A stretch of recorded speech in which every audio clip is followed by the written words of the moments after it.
कोळंबी साफ करून कोळंबीमधला जो वरच्या साईडला काळा धागा असतो तो काढून टाकलेला आहे. तो काढून टाकायचा म्हणजे पोट आपलं बिघडत नाही. आता यामध्ये हळद, चवीनुसार थोडं मीठ, अर्धा लिंबाचा रस घालू मिक्स करून 10 मिनिटासाठी मुरत ठेवू.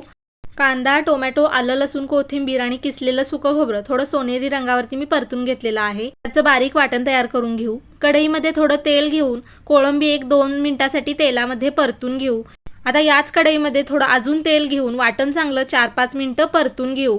वाटण परतून झाल्यानंतर घरगुती लाल तिखट, गरम मसाला, चवीनुसार मीठ घालून लाल तिखट तेल सुटेपर्यंत परतून घेऊ. आता यामध्ये कोळंबी घालू. कोळंबी थोडी वाटणासोबत परतून घेऊ. आता यामध्ये गरम पाणी घालू. जेवढा रस्सा पाहिजे आहे तेवढं गरम पाणी घातलेलं आहे. गॅस बारीक करून 7 ते 8 मिनिटं कोळंबी चांगली शिजवून घेतलेली आहे मसाल्यामध्ये. तर थोड्या वेळानंतर बघू शकताय मस्त कोळंबी मऊसर अशी शिजलेली आहे. गरम गरम भाकरी भातासोबत कोळंबीचा रस्सा खायला एक नंबर लागतो.